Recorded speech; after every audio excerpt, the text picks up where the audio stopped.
एक ग्रामीण लड़की मुर्गियों को दाना खिला रही थी। तभी उसे अचानक दाने में छिपी हुई एक सोने की ईंट मिली। उसने तुरंत पूछा, ये सोने की ईंट किसकी है? साथियों ने उसे चुप रहने की सलाह दी। उन्होंने कहा कि चेयरमैन दुनिया का सबसे अमीर आदमी है, उसे इतनी रकम की परवाह नहीं होगी और उसे ईंट अपने पास रख लेनी चाहिए। लेकिन लड़की ने अपनी साथियों की तरह चोरी छिपे सोना नहीं रखा। जब चेयरमैन वहाँ पहुँचे तो लड़की ने स्वेच्छा से सोने की ईंट उन्हें लौटा दी। चेयरमैन ने चौंकने का नाटक किया और पूछा, क्या किसी और को भी सोने की ईंट मिली है? बाकी सब चुप रहे। इसके बाद चेयरमैन ने कीमती गहने मंगवाए और लड़की को इनाम में दे दिए। असल में ये सोने की ईंटें एक ईमानदारी की परीक्षा थी उन लोगों के लिए जिनकी पढ़ाई का खर्च चेयरमैन ने उठाया था। अब चेयरमैन को पता चल गया कि लड़की सबसे ईमानदार है। उसने तय किया कि यह लड़की उसके पोते से शादी करेगी। लड़की ने चेयरमैन के पढ़ाई में दिए सहयोग का कर्ज चुकाने के लिए शादी के लिए हाँ कह दी। इसके बाद वह एक मुर्गी लेकर कराओके बार पहुंची, जहां उसे पोते से मिलना था।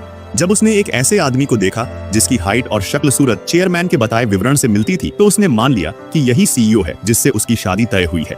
लेकिन सीईओ को लगा कि लड़की कोई ठग है और गुस्से में उसे सबक सिखाने की ठानी। तभी लड़की की लाई हुई मुर्गी भाग निकली। वह उसे पकड़ने दौड़ी और संतुलन खोकर सीधे सीईओ पर गिर पड़ी। सीईओ को तुरंत शरीर गर्म होने का एहसास हुआ। उसे समझ आया कि जो ड्रिंक उसने पी थी उसमें कुछ मिलाया गया था। उसने लड़की से मदद मांगी कि वो उसे डिटॉक्स में मदद करे। लड़की ने मना नहीं किया और मिलने के सिर्फ 1 मिनट में ही उन दोनों के बीच अंतरंगता हो गई। बाद में भी सीईओ को यही लगता रहा कि लड़की सिर्फ उसके पैसे के पीछे है। उसने उसे $5 मिलियन की बैंक कार्ड फेंक कर दी और कहा, ये लो पैसे और निकल जाओ। लड़की ने समझाया कि वो पैसे की भूखी नहीं है और जब वह शादी नहीं करना चाहता तो वह चली जाएगी। उसी वक्त चेयरमैन का फोन आया और उन्होंने सीईओ को डांटा कि अब जब वह लड़की के साथ रह चुका है तो परिवार की इज्जत बचाने के लिए शादी करनी होगी। सीईओ के पास कोई चारा नहीं था। वह लड़की को जबरदस्ती ले गया और शादी की फोटो खिंचवाई। शादी का सर्टिफिकेट मिलने के बाद भी उसे यही लगता रहा कि लड़की और उसके दादा ने उसे धोखा दिया। शादी के बाद सीईओ ने लड़की को एक फोन नंबर दिया। जैसे ही लड़की ने उसका फोन लिया, उसे एक मैसेज मिला जिसमें लिखा था कि उसके बैंक अकाउंट में शून्य बैलेंस है। उसने तुरंत अपनी माँ को कॉल किया और पूछा,